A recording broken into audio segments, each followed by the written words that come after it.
बहन उसके घर आई और बहन ने पूछा धुंधली से, बहन क्या बात है, तुम बड़ी ही उदास लग रही हो। धुंधली ने कहा, देवी बहन क्या बताऊं, मेरे पति ने ये फल ला कर दिया है और कहते हैं कि इस फल को खाने से मैं गर्भवती हो जाऊंगी, लेकिन मैं गर्भवती होना नहीं चाहती। गर्भवती स्त्रियों का जीवन कितना कठिन होता है।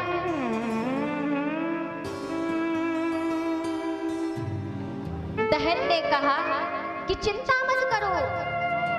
आज बहन ने बड़ी अच्छी सलाह बहन को दे दी। क्या सलाह दी?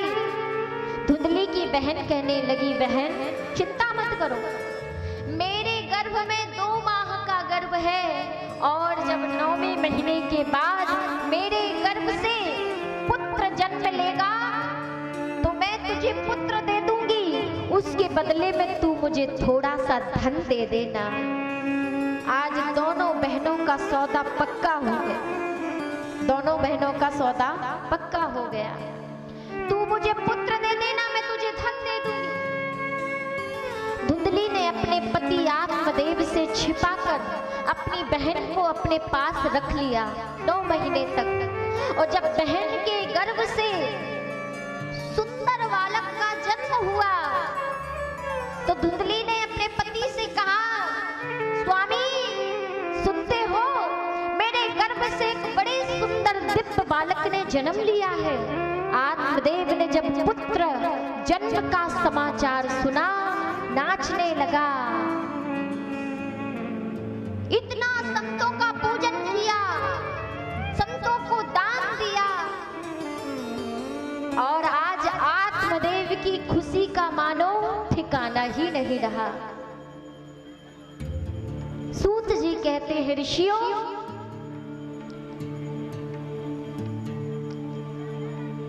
जब आत्मदेव का बालक 3 माह का हो गया और एक दिन जब आत्मदेव जी महाराज यहाँ धुंधली ने उस फल को जो संत ने दिया था, उस फल को ले जाकर धुंधली ने गौ माता को खिला दिया था और यहाँ उस फल को खाने से पतित पावनी गौ माता भी गर्भवती हो गई। और एक दिन 3 महीने के बाद जब एक दिन आत्मदेव जी महाराज गौशाला में गौ माता को चारा डालने के लिए गए तो आत्मदेव जी ने क्या देखा कि गौ ने भी एक बड़े सुंदर पुत्र को जन्म दिया है, जिसका पूरा शरीर मनुष्य के समान है लेकिन उसके कान गौ के समान है। आज आत्मदेव ने उस बालक को गोद में उठा लिया और जोर जोर से चिल्लाने लगा, अरे मेरे घर तो गौकर्ण आ गया, मेरे घर तो गौकर्ण आ गया, मेरे घर तो गौकर्ण आ गया। बोले श्री गौकर्ण जी महाराज की। धुंधली ने कहा, लो कर लो बात। धुंधली ने कहा, लो कर लो बात। खुद का पुत्र, खुद का बेटा 3 महीने का हो गया लेकिन अभी तक नामकरण संस्कार नहीं किया और एक गौ ने एक पुत्र को जन्म दिया, पैदा होते ही नामकरण संस्कार हो गया। तो आत्मदेव ने जब सुना तो आत्मदेव ने पुत्र का नामकरण संस्कार करने के लिए बड़े बड़े दिव्य संतों को बुलाया और संतों से कहा कि मेरे पुत्र का नामकरण करो महाराज। आज जब पुत्र का नामकरण संस्कार होने लगा तो संतों ने कहा, देखो भैया, पुत्र का नाम हमेशा पिता के नाम से मिलता जुलता होना चाहिए। पुत्र का नाम कैसा होना चाहिए? पिता के नाम से मिलता जुलता। क्यों? क्योंकि बारह पुत्र पिता के धर्मा, बारह पुत्र पिता बारह पुत्र पिता के धर्मा, बारह पुत्र पिता के धर्म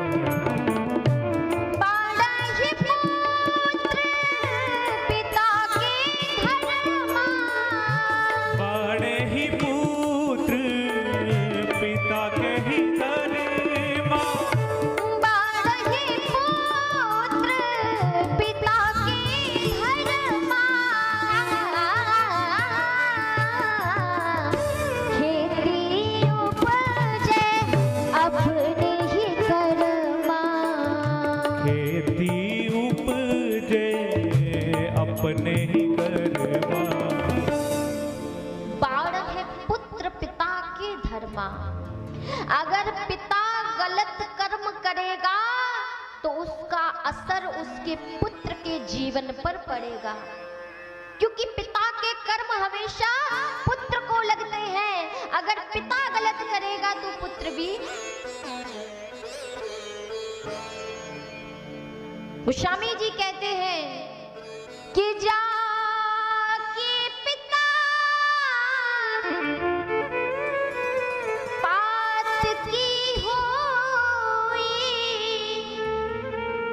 और ताकी संतति सुख नहीं सोई। अगर पिता पात की है तो संतान सोच लेना कैसी होगी। इसीलिए आत्मदेव जी महाराज ने जब सुना, संत कहने लगे कि पुत्र का नाम पिता के नाम से मिलता जुलता रखना चाहिए, तो पिता का नाम आत्मदेव तो पुत्र का नाम ज्ञानदेव रख देते हैं। इतने में धुंधली बोल पड़ी, बोले अच्छा 9 महीने गर्भ में माँ ने रखा या पिता ने? बोले रखा तो माँ ने है। फिर बोले नाम पिता के नाम से मिलता जुलता कैसे रखोगे?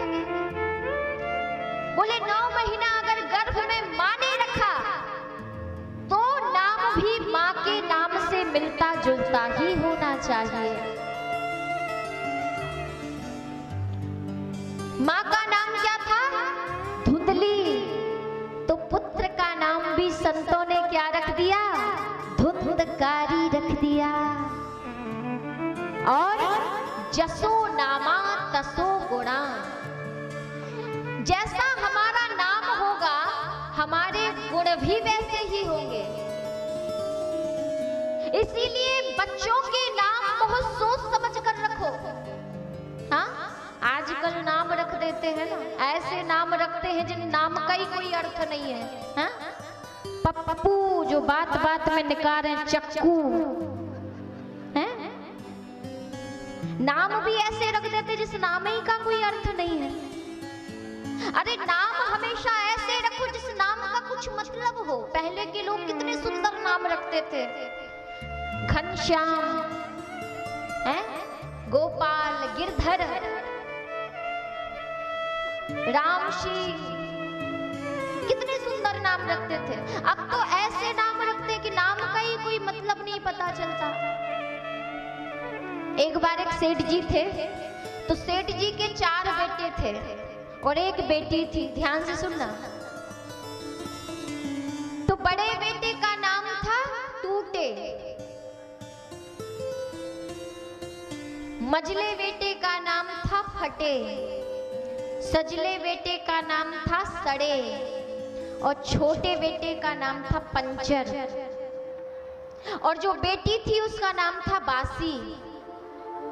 अब एक दिन उनके गुरुजी का आगमन हुआ सेठ जी के, और जैसे ही गुरुजी का आगमन हुआ, तो जैसे ही गुरुजी आए तो सेठ जी हाथ जोड़कर उनकी सेवा में खड़े हो गए। बोले अरे महाराज, बड़े दिन बाद दर्शन दिए, बड़े दिन बाद पधारे। और जब गुरुजी नीचे बैठने लगे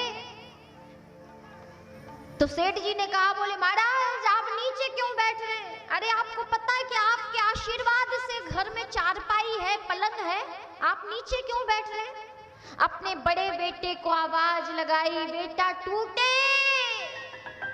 संत ने सोचा राम राम, लगता है इसके घर में पलंग टूटा है, और अगर टूटे पलंग पर बैठूंगा तो 95 वर्ष का ये शरीर अगर हड्डी पसली टूट गई तो जीवित वापस नहीं लौटूंगा।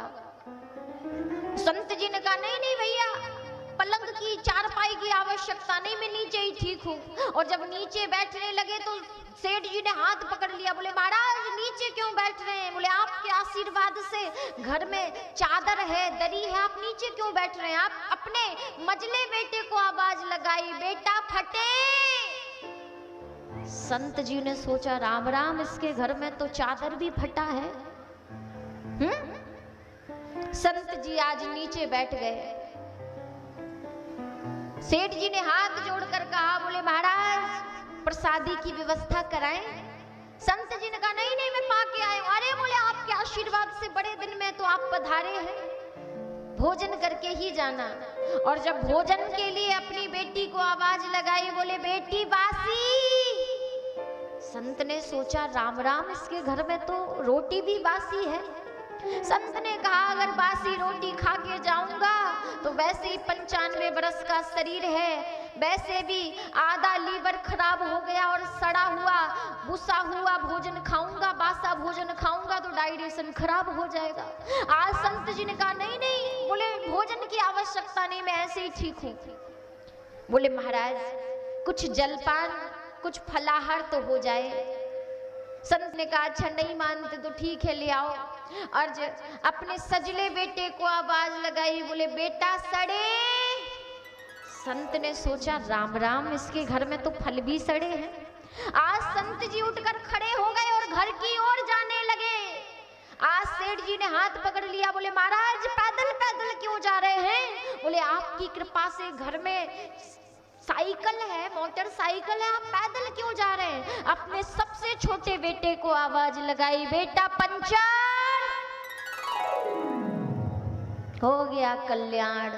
संत ने सोचा राम राम, इसके घर में कुछ साबित है भी कि नहीं। अब बताओ ऐसे नाम रखोगे तो आए हुए संत, आए हुए गुरु भी वापस लौट जाएंगे। अगर ऐसे नामकरण अपनी संतानों के रखोगे, अरे नाम ऐसे रखो जिस नाम का कुछ अर्थ हो, जिस नाम का कुछ मतलब हो। हैं? पप्पू, पप्पू जो बात बात में निकारे चक्कू, चक्कू लेके खड़े रहते हैं, ऐसे ऐसे नामकरण कर देते महाराज। जसो नामा तसो गुणा, जैसा आप अपने संतान का नाम रखोगे, बड़े होकर उसके आचरण, उसके गुण भी वैसे ही होंगे।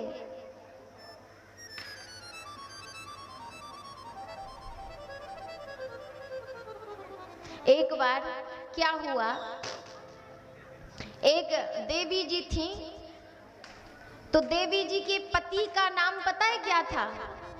उनके बूढ़े पुराने रख गए थे, तो देवी जी के पति का नाम था भोंपे। भोंपे। तो देवी जी ने सोचा कि अपने पति का नाम बदल लेते हैं, जो भोंपे नाम अच्छा नहीं लगता, चेंज कर लेते हैं। तो देवी जी नाम सोचने के लिए, ढूंढने के लिए भ्रमण करने लगी। तो जैसे ही उन्होंने देखा तो एक कंडे बीन रहा था एक व्यक्ति। कंडे जानते? ओपले। ओपले बीन रहा था। तो बोले तुम्हारा नाम क्या है? बोले धनपत। नाम क्या है?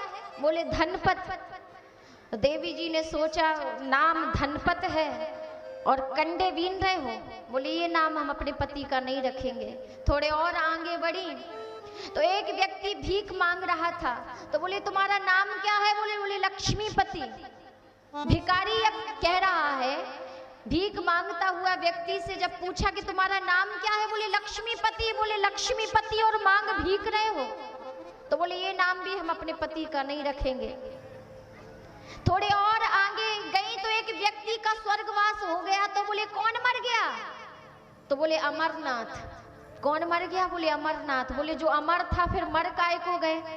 जो जिसका नाम ही अमरनाथ था और बोले मर गए, ये कैसे अमरनाथ? बोले मुझे ये नाम नहीं रखना। और अंत में जब वो देवी जी अपने घर पहुंची तो क्या कहने लगी?